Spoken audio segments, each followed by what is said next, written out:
3/14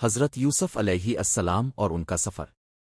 حضرت یوسف علیہ السلام کی کہانی قرآن مقدس میں تفصیل سے بیان کی گئی ہے، اور یہ کہانی ایمان، صبر، معاف کرنے اور اللہ کی تقدیر پر بھروسے کی ایک عظیم مثال ہے۔ حضرت یوسف علیہ السلام کا قصہ نہ صرف مسلمانوں کے لیے ایک سبق ہے، بلکہ یہ دنیا بھر کے لوگوں کے لیے ایک عبرت ہے۔ حضرت یوسف کا بچپن اور بھائیوں کی سازش۔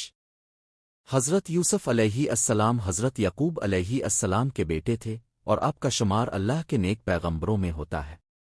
آپ کی والدہ کا نام راحیل تھا، اور آپ کی والدہ کی وفات کے بعد حضرت یعقوب علیہ السلام کی زندگی میں غم کا ایک پہلو تھا۔ حضرت یوسف علیہ السلام کا چہرہ بہت حسین اور دلکش تھا، اور اللہ تعالیٰ نے آپ کو علم اور حکمت سے نوازا تھا۔ حضرت یوسف کی خوشبو اور حسن کی وجہ سے آپ کے بھائیوں میں حسد پیدا ہوا۔ حضرت یوسف کی محبت حضرت یعقوب علیہ السلام کی طرف زیادہ تھی، جو کہ بھائیوں کے دل میں بغض اور حسد پیدا کرنے کا سبب بنی۔ ایک دن حضرت یوسف علیہ السلام نے اپنے والد سے خواب بیان کیا، جس میں انہوں نے دیکھا کہ 11 ستارے، سورج اور چاند ان کے سامنے سجدہ کر رہے ہیں۔ حضرت یعقوب علیہ السلام نے اس خواب کی تعبیر دی کہ اللہ کی تقدیر کے مطابق آپ کا مقام بہت بلند ہوگا، اور آپ کا خاندان آپ کی عزت کرے گا۔ 3/14 شام کے 7:05 یہ خواب حضرت یوسف کے بھائیوں کے دل میں اور بھی حسد اور دشمنی کا سبب بن گیا۔ انہوں نے آپ کو مار ڈالنے کی سازش کی، لیکن ان میں سے ایک بھائی حضرت یامین نے اس ظلم کو روکنے کی کوشش کی۔ آخرکار انہوں نے حضرت یوسف کو ایک کنویں میں پھینک دیا، اور اپنے والد کو جھوٹ بولا کہ یوسف کو کوئی درندہ کھا گیا ہے۔ حضرت یوسف کا مصر میں پہنچنا۔ حضرت یوسف علیہ السلام کو کنویں میں پھینک دینے کے بعد ایک قافلہ آیا، اور انہوں نے حضرت یوسف کو اپنے ساتھ مصر لے جایا۔ وہاں آپ کو ایک امیر شخص کے گھر میں غلام بنا کر بیچ دیا۔ اس شخص کا نام عزیز مصر تھا، اور اس کی بیوی نے حضرت یوسف کی خوبصورتی سے متاثر ہو کر آپ کو فریب دینے کی کوشش کی، لیکن حضرت یوسف علیہ السلام نے اللہ کی رضا کی خاطر اس کے ہر فریب سے بچ کر اپنے آپ کو محفوظ رکھا۔ اللہ تعالیٰ نے حضرت یوسف کو بہت بڑی حکمت دی، اور ان کے اخلاق اور تقوی کی بدولت وہ عزیز مصر کے گھر کے ذمہ دار بن گئے۔ حضرت یوسف کا قید میں جانا۔ 3/14 شام کے 7:05 ایک دن عزیز مصر کی بیوی حضرت یوسف علیہ السلام پر بدکاری کا الزام لگاتی ہے، جس کے نتیجے میں حضرت یوسف کو قید کر دیا جاتا ہے۔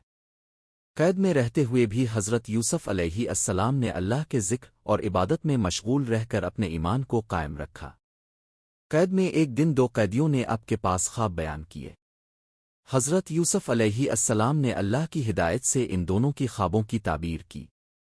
ایک قیدی کا خواب اچھا تھا اور دوسرے کا برا، اور بعد میں حضرت یوسف کی تعبیر کے مطابق وہ دونوں واقعہ پیش آیا۔ حضرت یوسف کا مصر کے وزیر بننا۔ حضرت یوسف علیہ السلام کی تعبیرات کی شہرت مصر میں پھیل گئی۔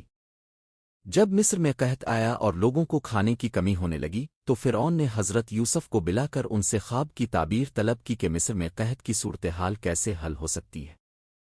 حضرت یوسف علیہ السلام نے اللہ کی ہدایت سے مصر کے لیے ایک منصوبہ پیش کیا، اور کہا کہ 7 سال تک بہترین فصلیں اگائیں، اور پھر اگلے 7 سالوں کے لیے ان فصلوں کو ذخیرہ کر لیں تاکہ قحط کے سالوں میں کھانے کی کمی نہ ہو۔ حضرت یوسف کی حکمت اور تدبر کی وجہ سے فرعون نے انہیں مصر کا وزیر خزانہ مقرر کر دیا۔ حضرت یوسف کی ملاقات اپنے بھائیوں سے۔ 3/14 شام کے 7:05 جب قحط کا سال آیا اور حضرت یوسف کے بھائی مصر سے آ کر اناج لینے آئے، تو حضرت یوسف نے انہیں پہچان لیا، لیکن وہ انہیں نہ پہچان سکے۔ حضرت یوسف نے ان سے کئی سوالات کیے اور ان پر کچھ آزمائشیں ڈالیں تاکہ وہ اپنے گناہوں کا اعتراف کریں۔ بعد میں حضرت یوسف نے اپنے بھائیوں کو معاف کر دیا، اور اپنے والد حضرت یعقوب علیہ السلام اور تمام خاندان کو مصر میں بلا لیا۔ حضرت یعقوب علیہ السلام نے اپنے بیٹے حضرت یوسف کی ملاقات پر خوش ہو کر اللہ کا شکر ادا کیا۔ حضرت یوسف کا اللہ پر بھروسہ اور معافی۔ حضرت یوسف علیہ السلام نے اپنے بھائیوں کو معاف کر کے ایک عظیم سبق دیا کہ اللہ کی رضا کے لیے انسان کو اپنے دشمنوں کو بھی معاف کر دینا چاہیے۔ اپنے بھائیوں سے کہا، آج کے دن تم پر کوئی گرفت نہیں، اللہ تمہیں معاف کرے۔ یوسف 92 اپنے اپنے بھائیوں کی تمام غلطیوں کو معاف کیا اور اللہ کی رضا کو مقدم رکھا۔ آپ کے اس طرز عمل نے دنیا کو یہ سکھایا کہ معافی انسان کے دل کو سکون اور خوشی دیتی ہے۔ حضرت یوسف کی وفات اور اللہ کا انعام۔ حضرت یوسف علیہ السلام کی وفات کے بعد اب کا پورا خاندان اللہ کی رضا پر راضی رہا اور اللہ کی تقدیر پر ایمان رکھا۔ اللہ نے حضرت یوسف کو دنیا میں بھی عزت دی اور آخرت میں بھی ان کے مقام کو بلند کیا۔ خلاصہ 3/14 شام کے 7:05 حضرت یوسف کی کہانی ایک عظیم سبق ہے جو ہمیں ایمان، صبر، معاف کرنے اور اللہ کی تقدیر پر مکمل بھروسہ کرنے کی تعلیم دیتی ہے۔